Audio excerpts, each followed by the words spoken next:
माननीय सभापति महोदय, मैं आपका बहुत बहुत आभार प्रकट करता हूं।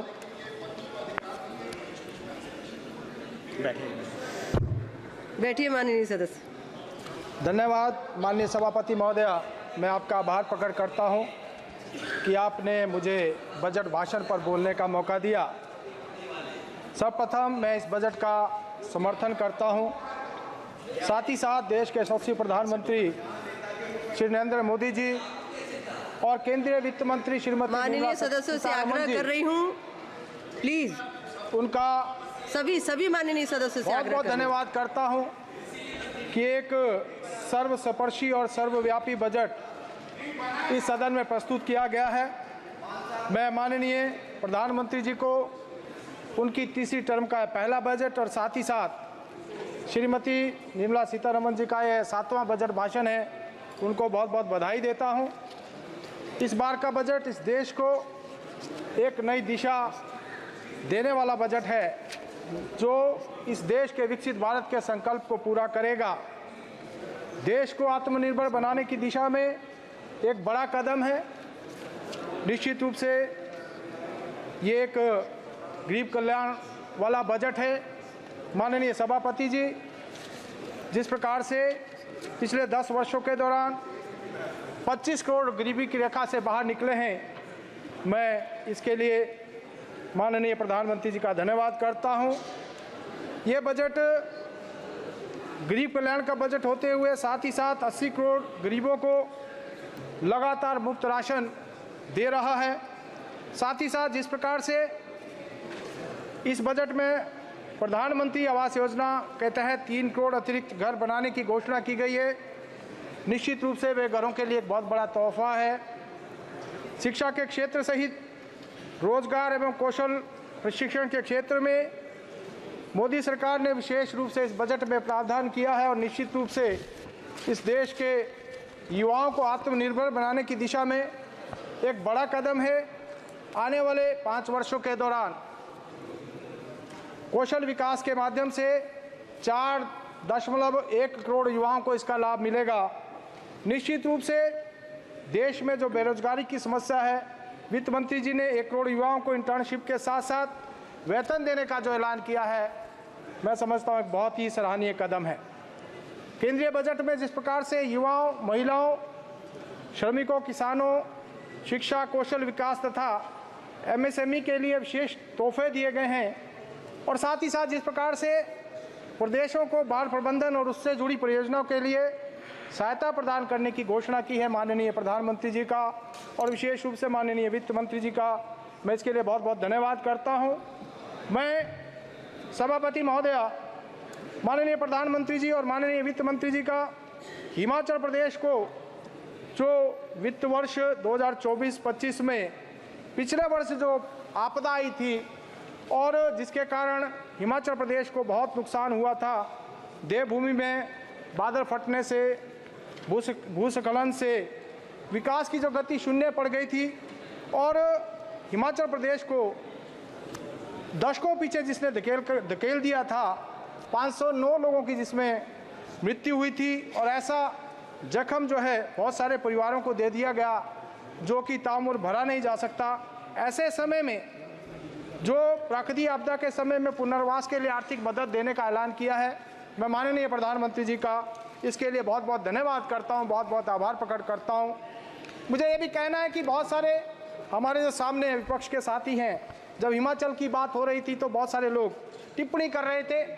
मैं कहना चाहूँगा कि हिमाचल प्रदेश जो एक पहाड़ी राज्य है और मैं समझता हूँ वहाँ पर आज कांग्रेस पार्टी की सरकार है और अगर हिमाचल प्रदेश को किसी प्रकार की मदद मिलती है तो निश्चित रूप से, क्योंकि ये तो इंडी गठबंधन का हिस्सा है, इन लोगों को भी खुशी होनी चाहिए। लेकिन मुझे दुख के साथ कहना पड़ रहा है कि बहुत सारे लोग इस बात को लेकर काफ़ी दुखी नजर आए, जो कि मैं समझता हूँ अच्छी बात नहीं है। उनको भी अपने क्षेत्र, अपने प्रदेश की बात रखनी चाहिए। मैं विशेष रूप से धन्यवाद करना चाहूँगा कि जिस प्रकार से केंद्र सरकार ने आपदा के कारण जो हिमाचल प्रदेश को क्षति हुई थी, 16,000 आवास प्रधानमंत्री आवास योजना के तहत हिमाचल प्रदेश के लिए स्वीकृत किए और जिनके घर बह गए थे, जिनके घर ढह गए थे, मैं समझता हूँ एक बहुत बड़ी सहायता उनको हुई। 1732 करोड़ रुपए हिमाचल प्रदेश की सरकार को एनडीआरएफ के तहत केंद्र सरकार ने मुहैया करवाया ताकि जो क्षति हुई उसकी भरपाई की जा सके। साथ ही साथ 2643 करोड़ रुपया प्रधानमंत्री ग्राम सड़क योजना तृतीय के तहत दिया गया, जो कि एक हिमाचल की सड़कें जो भारी बरसात के कारण और जो पुल खराब हो गए थे उनको फिर से बनाया जा सके। मैं समझता हूँ बहुत बड़ा कदम है। इसके अलावा भी जिस प्रकार से हिमाचल प्रदेश को हर प्रकार से सहायता पहले भी दी गई और आने वाले समय में भी देने की घोषणा केंद्र सरकार ने की है, निश्चित रूप से एक बड़ा कदम है। और इस बार के बजट में भी जिस प्रकार से हिमाचल प्रदेश को 10,351 करोड़ रुपए की से ज़्यादा की राशि स्वीकृत हुई है, एक बड़ा कदम है। वो चाहे रेलवे क्षेत्र की हम बात करें, एयर कनेक्टिविटी की बात करें या फिर रोड इंफ्रास्ट्रक्चर को बेहतर बनाने की दिशा में दिया गया है, एक बहुत बड़ा कदम है। और विशेष रूप से 2,968 करोड़ रुपया जो रेलवे के तहत स्वीकृत हुआ है, जिसमें कि मेरे संसदीय क्षेत्र में भी 300 करोड़ रुपया जो चंडीगढ़ बद्दी रेलवे लाइन उसके निर्माण के लिए स्वीकृत हुआ है। मैं माननीय रेलवे मंत्री जी का भी इसके लिए और केंद्रीय वित्त मंत्री जी का धन्यवाद करता हूं। अमृत योजना में भी 4 रेलवे स्टेशन, जिसमें शिमला का रेलवे स्टेशन, उसका भी उन्नयन किया जाएगा, एक बहुत बड़ा कदम। धन्यवाद माननीय सदस्य। सभापति महोदय, थोड़ा समय और चाहिए। मैं ये कहना चाहूँगा कि जिस प्रकार से पहाड़ी क्षेत्रों में और विशेष रूप से मैं कहना चाहता हूँ कि हिमालय राज्यों की जो भौगोलिक स्थिति है, जहाँ पर बार बार बादल फटने की घटना होती हैं, भूकंप, ओलावृष्टि और ऐसी प्राकृतिक जो आपदाएं हैं वो समय समय पर आती रहती हैं, जान माल का भारी नुकसान होता है।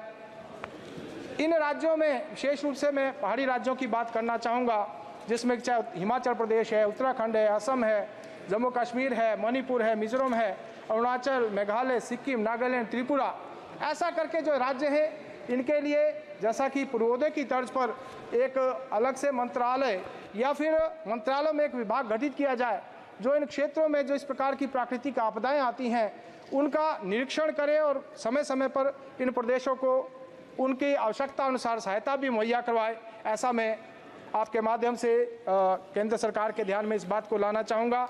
बाकी मैं कुछ प्रदेश से रिलेटेड बातें भी कहना चाहूँगा, क्योंकि आज हिमाचल प्रदेश में कांग्रेस पार्टी की सरकार है। 18 महीने पहले सरकार सत्ता में आई थी और सत्ता में आने के लिए इन्होंने गारंटियां दी थी, वादे किए थे, लेकिन 18 महीने बीतने के बाद एक भी वादा ये सरकार पूरी नहीं कर पाई।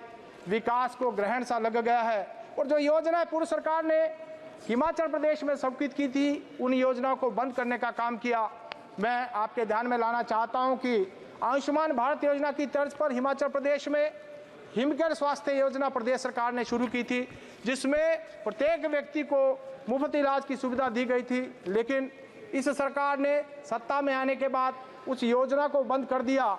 आज प्रदेश के लोगों के लगभग 370 करोड़ रुपए के जो बिल हैं विभिन्न हॉस्पिटलों के, वो उनका देना बाकी है, लेकिन सरकार ने इस योजना को स्क्रैप कर दिया है और प्रदेश की जनता के ऊपर एक बहुत बड़ा, जो मैं कहना चाहूँगा, कुठाराघात किया है। इसी प्रकार से जो योजनाएं प्रदेश में शुरू हुई थी, उन योजनाओं को आगे बढ़ाने के स्थान पर इन्होंने बंद कर दी। इन्होंने महिलाओं के खातों में 1500 रुपये देने का वादा किया था, वो पूरा नहीं कर पाए। इन्होंने 1 लाख रोजगार युवाओं को सरकारी नौकरी देने का वादा प्रतिवर्ष किया था, एक भी रोजगार नहीं दे पाए। किसानों से दूध खरीदने का वादा किया था, गोबर खरीदने का वादा किया था, वो भी नहीं पूरा कर पाए। इन्होंने 300 यूनिट बिजली देने की भी बात कही थी, लेकिन उसको भी पूरा नहीं कर पाए। एक ऐसी सरकार जो झूठ बोलकर सत्ता में आई और आज प्रदेश को पीछे धकेलने का काम कर रही है। माननीय सदस्य असादुद्दीन ओवैसी जी, मैं आपके माध्यम से प्रदेश सरकार से आग्रह करना चाहूंगा कि इस प्रकार की जो जन कल्याणकारी योजनाएं हैं उनको जो है जारी रखा जाए और हिमाचल प्रदेश को आगे बढ़ाया जाए। अध्यक्ष, सभापति महोदय, मैं आपके ध्यान में कुछ अपने क्षेत्र की मांगे भी रखना चाहूंगा, जो कि हिमाचल प्रदेश को आगे ले जाने के लिए बहुत आवश्यक है। 2-3 बातें, 2 मिनट और आपके में लेना चाहूंगा। 1 मिनट में अपनी बात, 1 मिनट में अपनी बात को मैं समाप्त करना चाहूंगा। सभापति महोदय, हिमाचल प्रदेश एक टूरिस्ट प्रदेश है। बाढ़ के कारण हिमाचल प्रदेश को बहुत नुकसान हुआ।